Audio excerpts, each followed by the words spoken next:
మాసంలో క్రిస్మస్ పండుగ నిర్వహించడానికి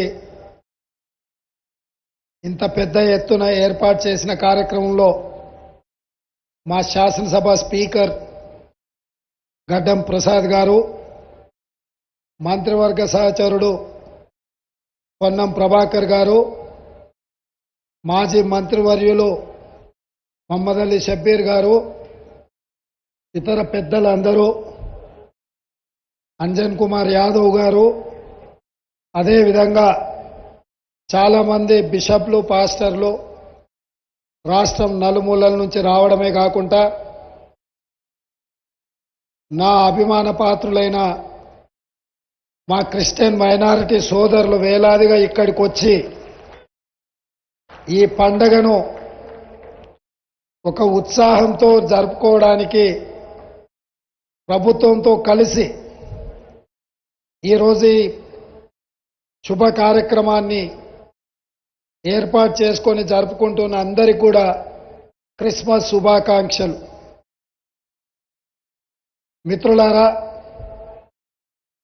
ఈ రాష్ట్రం, ఈ దేశం సుభిక్షంగా ఉంది అనంటే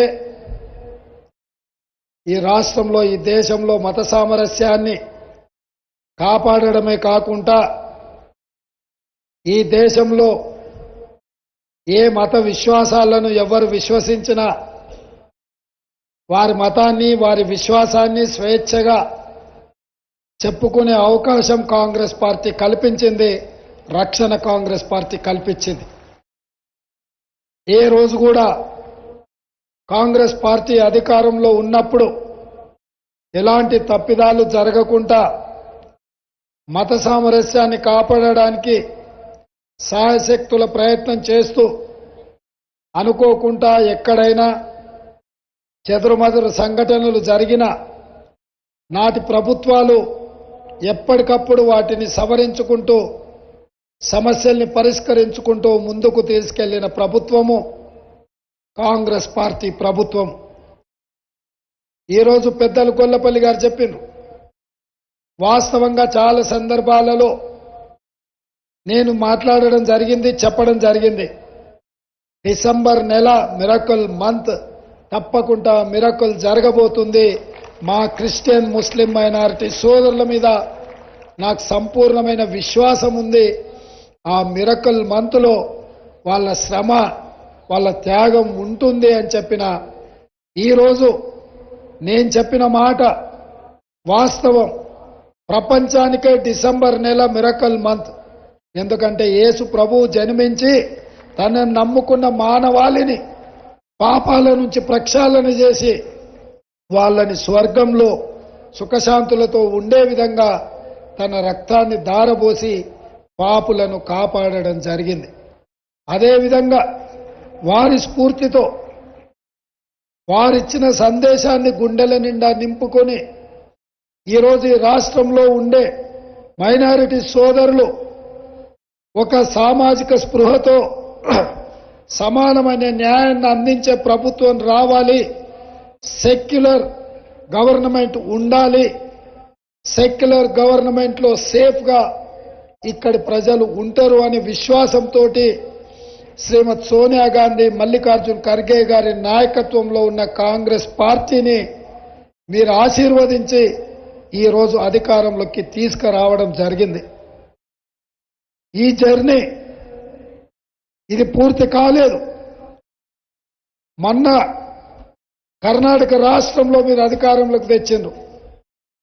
నిన్న హిమాచల్ ప్రదేశ్లో కాంగ్రెస్ను అధికారంలోకి తెచ్చిండ్రు.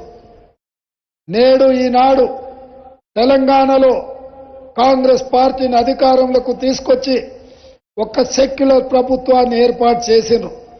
కానీ ఇంతకంటే పెద్ద గురుతరమైన బాధ్యత ఈ దేశ పౌరుల మీద ఉన్నది.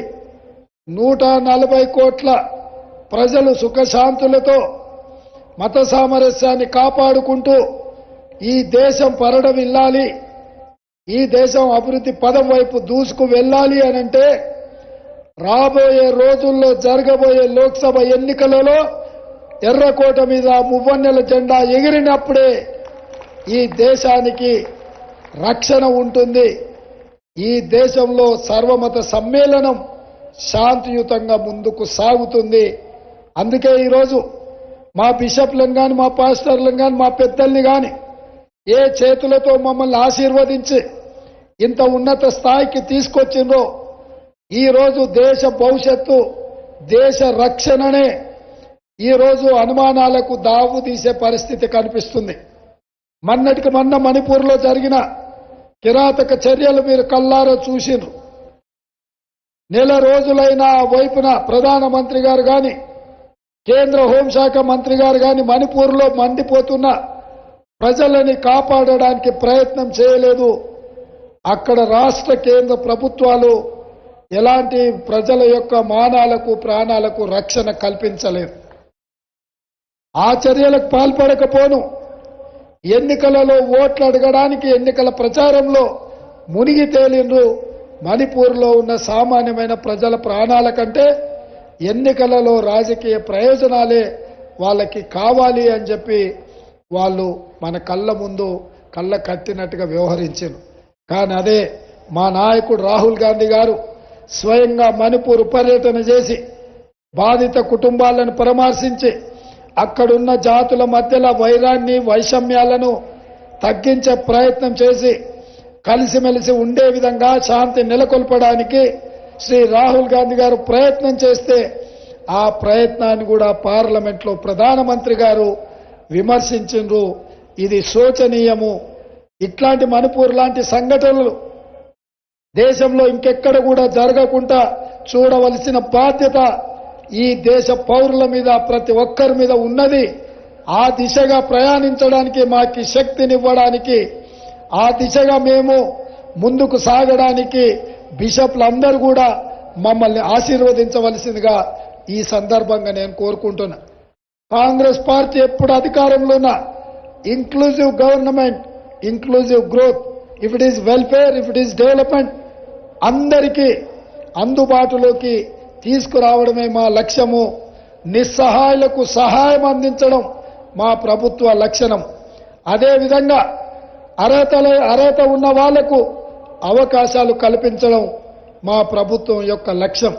అందుకే ఈ దేశంలో మీకందరికీ తెలుసు, ఏకే ఆంటనీ గారు, ఆస్కర్ ఫెర్నాండెస్ గారు కేంద్ర ప్రభుత్వంలో అత్యంత కీలకమైన శాఖలు నిర్వహించడమే కాకుండా నీతికి, నిజాయితీకి, దేశభక్తికి మారు పేరుగా ఏకే ఆంటనీ, ఆస్కర్ ఫెర్నాండెస్ గారు వారి జీవిత కాలం, వారు బాధ్యతలో ఉన్నంత కాలం వారు అహర్నిశలు కృషి చేసిండ్రు.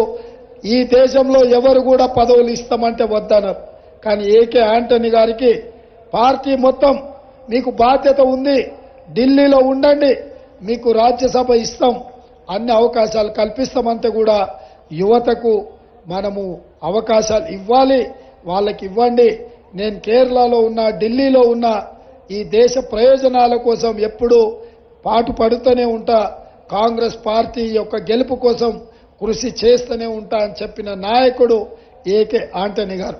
అదేవిధంగా ఈరోజు నేను మీకు మాట ఇస్తున్నా, తెలంగాణ రాష్ట్రంలో ఏర్పడ్డ ఇందిరమ్మ రాజ్యం ఇది పేదల కోసం, పేదల సంక్షేమం కోసం, పేదల యొక్క అభివృద్ధి కోసం, అభ్యున్నతి కోసమే కృషి చేస్తుంది. మత సామరస్యాన్ని కాపాడడమే కాదు, ఇమాంలకు, మౌజంలకు, అదేవిధంగా మన చర్చిలలో ప్రార్థనలు చేసే పెద్దలకు అందరూ కూడా ప్రభుత్వం వైపు నుంచే గౌరవ వేతనం ఇయ్యాలన్న ఆలోచన మేము చేసినాం. అర్హులైన అందరికీ తప్పకుండా అవకాశం కల్పిస్తాం. ఇదే కాదు, ప్రభుత్వం అమలు చేస్తున్న సంక్షేమ పథకాలు, ఇందిరమ్మ ఇండ్లు కావచ్చు, లేదా కళ్యాణ లక్ష్మి కావచ్చు, లేదా ఇతర సంక్షేమ పథకాలు, 500 రూపాయలకి ఇచ్చే సిలిండర్ కావచ్చు, మహాలక్ష్మి పథకం ద్వారా అందించే 2500 ఆర్థిక సహాయం ఆడబిడ్డలకు కావచ్చు. ఈ రకంగా ఏ సంక్షేమ పథకం తీసుకున్నా క్రిస్టియన్ మైనారిటీ సోదరులకు, చివరన ఉన్న ఎక్కడనో మారుమూల పల్లెలో ఉన్న వాళ్ళకు కూడా ఈ సంక్షేమ పథకాన్ని అందించే బాధ్యత మా ప్రభుత్వం తీసుకుంటుంది. సంపూర్ణంగా, భద్రంగా, విశ్వాసంగా మేము మీకు పరిపాలన అందిస్తాము. మేము పాలకులము కాదు, మేము సేవకులము. మేము యేసుక్రీస్తునే ఆదర్శంగా తీసుకొని వారి త్యాగాలను మననం చేసుకుంటూ మాకిచ్చిన బాధ్యతాయుతంగా నిర్వహిస్తూ సతీష్ గారు చెప్పిండ్రు, రేవంత్ అన్న అంటే మీరు అన్నగా ఉంటే మేము అండగా ఉంటాము, మేము ఆశీర్వదిస్తామని. ఈరోజు నేను ఇంత వాడిని అయ్యి ఇక్కడికి వచ్చినా అంటే మా మోహన్ గారు ఉన్నారు. మొట్టమొదట నేను మిడ్చల్ మండలంలో జడ్పీటీసీగా స్వతంత్ర అభ్యర్థిగా పనిచేసినప్పటి నుంచి నా రాజకీయ విధానం, నా వ్యవహార శైలి, నేను తీసుకుంటున్న నిర్ణయాలు ఏ విధంగా ఉండేనో వారికి తెలుసు. జడ్పీటీసీ నుంచి ఈరోజు ముఖ్యమంత్రిగా బాధ్యత చేపట్టిన ఏ రోజు కూడా సామాన్యులకు దూరం కాలేదు, నా బాధ్యతను మరవలేదు. భవిష్యత్తులో ఏ బాధ్యత ప్రజలు ఆశీర్వదించి మీ అభిమానంతో అవకాశం ఇచ్చిన నిత్యం గుర్తు పెట్టుకుంటూ బాధ్యతను మరవకుండా ఈ రాష్ట్రాన్ని అభివృద్ధి పదం వైపు నడిపిస్తూ మత సామరస్యాన్ని కాపాడి మిమ్మల్ని అందరినీ ఎప్పటికీ ఇదే విధంగా కలిసే విధంగా ఏ సందర్భం వచ్చినా స్వేచ్ఛగా సచివాలయం తలుపులు మీకు ఎప్పుడు తెరిసే ఉంటాయి. ఎప్పుడైనా మీరు రావచ్చు, ఏ సమస్య అయినా మీరు విన్నవించవచ్చు. అందుకే ఘడీలలాగా ఉన్న ముళ్ళ కంచెలతో ఇక్కడి ప్రజల్ని ఎన్నుకున్న ప్రజలనే దూరం పెట్టి పోలీసు పహారాల మధ్యలో ఉన్న ప్రభుత్వాన్ని ముళ్ళ కంచెలు బద్దలు కొట్టినాం. ప్రజావాణి కార్యక్రమాన్ని చేపట్టినాం.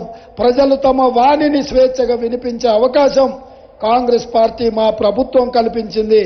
ఎప్పుడు ఏ సమస్య వచ్చినా మా దృష్టికి తీసుకురండి, తప్పకుండా అండగా నిలబడతాం, ఆ సమస్యల్ని పరిష్కరిస్తామని తెలియజేస్తూ మరొక్కసారి క్రిస్మస్ శుభాకాంక్షలు మా మిత్రులందరికీ మీ ద్వారా ఈ దేశ ప్రజలందరికీ కూడా క్రిస్మస్ శుభాకాంక్షలు తెలియజేస్తూ మీ అందరి దగ్గర సెలవు తీసుకుంటున్నా.